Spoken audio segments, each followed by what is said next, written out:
Chapter 4, We Agnostics. In the preceding chapters, you have learned something of alcoholism. We hope we have made clear the distinction between the alcoholic and the non-alcoholic. If, when you honestly want to, you find you cannot quit entirely, or if, when drinking, you have little control over the amount you take, you are probably alcoholic. If that be the case, you may be suffering from an illness which only a spiritual experience will conquer. To one who feels he is an atheist or agnostic, such an experience seems impossible. But to continue as he is means disaster, especially if he is an alcoholic of the hopeless variety. To be doomed to an alcoholic death or to live on a spiritual basis are not always easy alternatives to face. But it isn't so difficult. About half our original fellowship were of exactly that type. At first, some of us tried to avoid the issue. Hoping against hope, we were not true alcoholics. But after a while, we had to face the fact that we must find a spiritual basis of life, or else. Perhaps it's going to be that way with you. But cheer up. Something like half of us thought we were atheists or agnostics. Our experience shows that you need not be disconcerted. If a mere code of morals or a better philosophy of life were sufficient to overcome alcoholism, many of us would have recovered long ago. But we found that such codes and philosophies did not save us, no matter how much we tried. We could wish to be moral. We could wish to be philosophically comforted. In fact, we could will these things with all our might. But the needed power wasn't there. Our human resources, as marshaled by the will, were not sufficient. They failed utterly. Lack of power. That was our dilemma. We had to find a power by which we could live, and it had to be a power greater than ourselves. Obviously. But where and how were we to find this power? Well, that's exactly what this book is about. Its main object is to enable you to find a power greater than yourself, which will solve your problem. That means we have written a book which we believe to be spiritual as well as moral, and it means, of course, that we are going to talk about God. Here, difficulty arises with agnostics. Many times we talk to a new man and watch his hope rise as we discuss his alcoholic problems and explain our fellowship. But his face falls when we speak of spiritual matters, especially when we mention God, for we have reopened a subject which our man thought he had neatly evaded or entirely ignored. We know how he feels. We have shared his honest doubt and prejudice. Some of us have been violently anti-religious. To others, the word God brought up a particular idea of him with which someone had tried to impress them during childhood. Perhaps we rejected this particular conception because it seemed inadequate. With that rejection, we imagined we had abandoned the God idea entirely. We were bothered with the thought that faith and dependence upon a power beyond ourselves was somewhat weak, even cowardly. We looked upon this world of warring individuals, warring theological systems, and inexplicable calamity with deep skepticism. We looked askance at many individuals who claimed to be godly. How could a supreme being have anything to do with it all? And who could comprehend a supreme being anyhow? Yet in other moments we found ourselves thinking, when enchanted by a starlit night, who then made all this? There was a feeling of awe and wonder, but it was fleeting and soon lost. Yes, we of agnostic temperament have had these thoughts and experiences. Let us make haste to reassure you. We found that as soon as we were able to lay aside prejudice and express even a willingness to believe in a power greater than ourselves, we commenced to get results, even though it was impossible for any of us to fully define or comprehend that power, which is God. Much to our relief, we discovered we did not need to consider another's conception of God. Our own conception, however inadequate, was sufficient to make the approach and to effect a contact with him. As soon as we admitted the possible existence of a creative intelligence, a spirit of the universe underlying the totality of things, we began to be possessed of a new sense of power and direction, provided we took other simple steps. We found that God does not make too hard terms with those who seek him. To us, the realm of spirit is broad, roomy, all-inclusive, never exclusive or forbidding to those who earnestly seek. It is open, we believe, to all men. When, therefore, we speak to you of God, we mean your own conception of God. This applies, too, to other spiritual expressions which you'll find in this book. Do not let any prejudice you may have against spiritual terms deter you from honestly asking yourself what they mean to you. At the start, this was all we needed to commence spiritual growth, to effect our first conscious relation with God as we understood Him. Afterward, we found ourselves accepting many things which then seemed entirely out of reach. That was growth. But if we wished to grow, we had to begin somewhere. So we used our own conception, however limited it was. We needed to ask ourselves but one short question. Do I now believe, or am I even willing to believe that there is a power greater than myself? As soon as a man can say that he does believe, or is willing to believe, we emphatically assure him that he is on his way. It has been repeatedly proven among us that upon this simple cornerstone, a wonderfully effective spiritual structure can be built. That was great news to us, for we had assumed we could not make use of spiritual principles unless we accepted many things on faith, which seemed difficult to believe. When people presented us with spiritual approaches, how frequently did we all say, "I wish I had what that man has. I'm sure it would work if I could only believe as he believes, but I cannot accept as surely true the many articles of faith which are so plain to him." So it was comforting to learn that we could commence at a simpler level. Besides a seeming inability to accept much on faith, we often found ourselves handicapped by obstinacy, sensitiveness, and unreasoning prejudice. Many of us have been so touchy that even casual reference to spiritual things made us bristle with antagonism. This sort of thinking had to be abandoned. Though some of us resisted, we found no great difficulty in casting aside such feelings. Faced with alcoholic destruction, we soon became as open-minded on spiritual matters as we had tried to be on other questions. In this respect, alcohol was a great persuader. It finally beat us into a state of reasonableness. Sometimes this was a tedious process. We hope no one else will be prejudiced for as long as some of us were. The reader may still ask why he should believe in a power greater than himself. We think there are good reasons.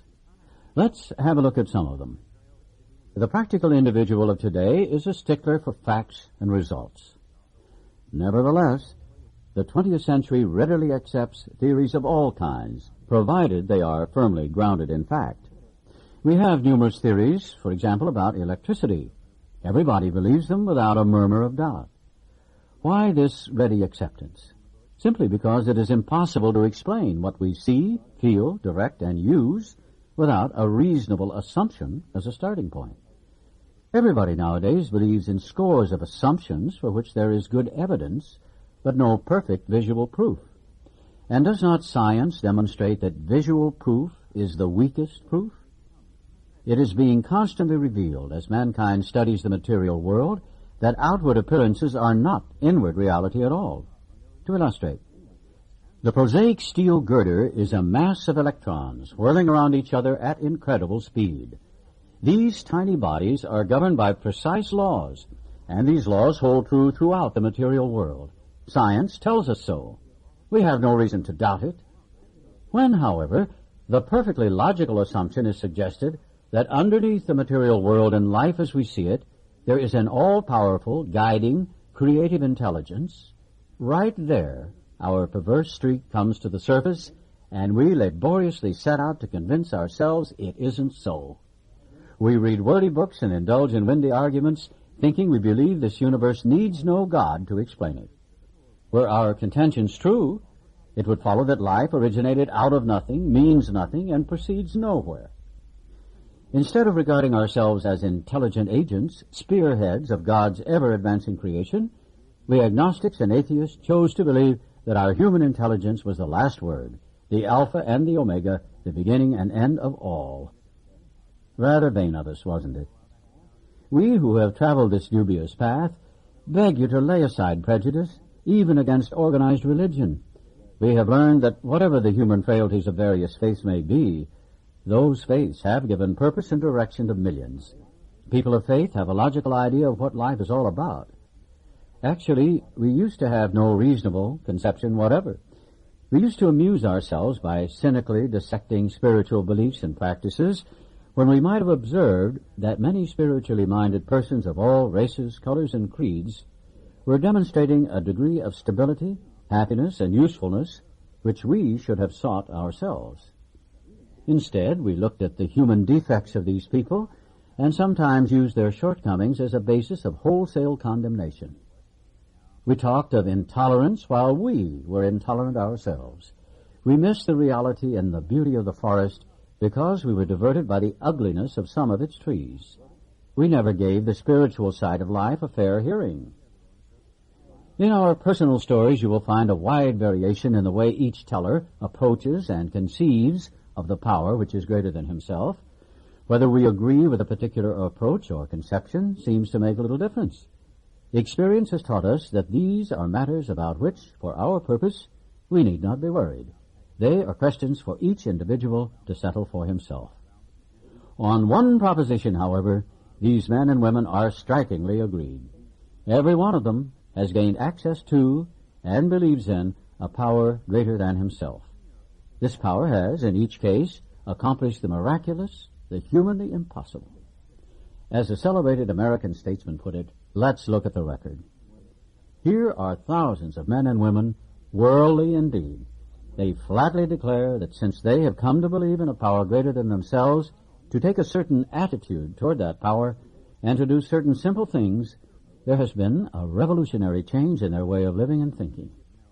In the face of collapse and despair, in the face of the total failure of their human resources, they found that a new power, peace, happiness, and sense of direction flowed into them. This happened soon after they wholeheartedly met a few simple requirements. Once confused and baffled by the seeming futility of existence, they show the underlying reasons why they were making heavy going of life. Leaving aside the drink question, they tell why living was so unsatisfactory. They show how the change came over them. When many hundreds of people are able to say that the consciousness of the presence of God is today the most important fact of their lives, they present a powerful reason why one should have faith. This world of ours has made more material progress in the last century than in all the millenniums which went before. Almost everyone knows the reason. Students of ancient history tell us that the intellect of men in those days was equal to the best of today. Yet, in ancient times, material progress was painfully slow. The spirit of modern scientific inquiry, research, and invention was almost unknown. In the realm of the material, men's minds were fettered by superstition, tradition, and all sorts of fixed ideas. Some of the contemporaries of Columbus thought a round earth preposterous. Others came near putting Galileo to death for his astronomical heresies. We ask ourselves this: are not some of us just as biased and unreasonable about the realm of the spirit as were the ancients about the realm of the material? Even in the present century, American newspapers were afraid to print an account of the Wright brothers' first successful flight at Kitty Hawk. Had not all efforts at flight failed before? Did not Professor Langley's flying machine go to the bottom of the Potomac River? Was it not true that the best mathematical minds had proved man could never fly? Had not people said God had reserved this privilege to the birds? Only 30 years later, the conquest of the air was almost an old story, and airplane travel was in full swing. But in most fields, our generation has witnessed complete liberation of our thinking. Show any longshoreman a Sunday supplement describing a proposal to explore the moon by means of a rocket, and he will say, I bet they do it. Maybe not so long, either. Is not our age characterized by the ease with which we discard old ideas for new, by the complete readiness with which we throw away the theory or gadget which does not work for something new which does? We had to ask ourselves why we shouldn't apply to our human problems the same readiness to change our point of view. We were having trouble with personal relationships. We couldn't control our emotional natures. We were a prey to misery and depression. We couldn't make a living. We had a feeling of uselessness. We were full of fear. We were unhappy. We couldn't seem to be a real help to other people. Was not a basic solution of these bedevilments more important than whether we should see newsreels of lunar flight? Of course it was. When we saw others solve their problems by a simple reliance upon the spirit of the universe, we had to stop doubting the power of God. Our ideas did not work but the God idea did. The Wright brothers' almost childish faith that they could build a machine which would fly was the mainspring of their accomplishment. Without that, nothing could have happened. We agnostics and atheists were sticking to the idea that self-sufficiency would solve our problems. When others showed us that God's sufficiency worked with them, we began to feel like those who had insisted the Wrights would never fly. Logic is great stuff. We liked it. We still like it. It is not by chance we were given the power to reason, to examine the evidence of our senses, and to draw conclusions. That is one of man's magnificent attributes. We agnostically inclined would not feel satisfied with a proposal which does not lend itself to reasonable approach and interpretation. Hence, we are at pains to tell why we think our present faith is reasonable, why we think it more sane and logical to believe than not to believe, why we say our former thinking was soft and mushy when we threw up our hands in doubt and said, "We don't know." When we became alcoholics, crushed by a self-imposed crisis we could not postpone or evade, we had to fearlessly face the proposition that either God is everything or else he is nothing. God either is or he isn't. What was our choice to be? Arrived at this point, we were squarely confronted with the question of faith. We couldn't duck the issue. Some of us had already walked far over the bridge of reason toward the desired shore of faith. The outlines and the promise of the new land had brought luster to tired eyes and fresh courage to flagging spirits. Friendly hands had stretched out in welcome. We were grateful that reason had brought us so far, but somehow we couldn't quite step ashore. Perhaps we had been leaning too heavily on reason, that last mile, and we did not like to lose our support. That was natural, but let us think a little more closely. Without knowing it, had we not been brought to where we stood by a certain kind of faith? For did we not believe in our own reasoning? Did we not have confidence in our ability to think? What was that but a sort of faith? Yes, we had been faithful, abjectly faithful to the God of reason. So, in one way or another, we discovered that faith had been involved all the time. We found, too, that we had been worshippers. What a state of mental gooseflesh that used to bring on. Had we not variously worshipped people, sentiment, things, money, and ourselves? And then, with a better motive, had we not worshipfully beheld a sunset, the sea, or a flower? Who of us had not loved something or somebody? How much did these feelings, these loves, these worships have to do with pure reason? Little or nothing, we saw at last. Were not these things the tissue out of which our lives were constructed? Did not these feelings, after all, determine the course of our existence? It was impossible to say we had no capacity for faith or love or worship. In one form or another, we had been living by faith and little else. Imagine life without faith. Were nothing left but pure reason, it wouldn't be life. But we believed in life. Of course we did. We could not prove life in the sense that you can prove a straight line is the shortest distance between 2 points, and yet there it was. Could we still say the whole thing was nothing but a mass of electrons, created out of nothing, meaning nothing, whirling on to a destiny of nothingness?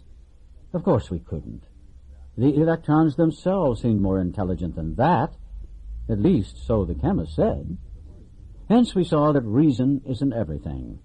Neither is reason, as most of us use it, entirely dependable, though it emanate from our best minds. What about people who proved that man could never fly? Yet we had been seeing another kind of flight, a spiritual liberation from this world. People who rose above their problems. They said God made these things possible, and we only smiled. We had seen spiritual release, but I'd like to tell ourselves it wasn't true. Actually, we were fooling ourselves, for deep down in every man, woman, and child is the fundamental idea of God. It may be obscured by calamity, by pomp, by worship of other things, but in some form or other it is there. For faith in a power greater than ourselves and miraculous demonstrations of that power in human lives are facts as old as man himself. We finally saw that faith in some kind of God was a part of our makeup, just as much as the feeling we have for a friend. Sometimes we had to search fearlessly, but he was there. He was as much a fact as we were. We found the great reality deep down within us. In the last analysis, it is only there that he may be found. It was so with us. We can only clear the ground a bit. If our testimony helps sweep away prejudice, enables you to think honestly, encourages you to search diligently within yourself, then, if you wish, you can join us on the broad highway. With this attitude, you cannot fail. The consciousness of your belief is sure to come to you. In this book, you will read the experience of a man who thought he was an atheist. His story is so interesting that some of it should be told now. His change of heart was dramatic, convincing, and moving. Our friend was a minister's son. He attended church school, where he became rebellious at what he thought an overdose of religious education. For years thereafter, he was dogged by trouble and frustration. Business failure, insanity, fatal illness, suicide. These calamities in his immediate family embittered and depressed him. Post-war disillusionment, ever more serious alcoholism, impending mental and physical collapse brought him to the point of self-destruction.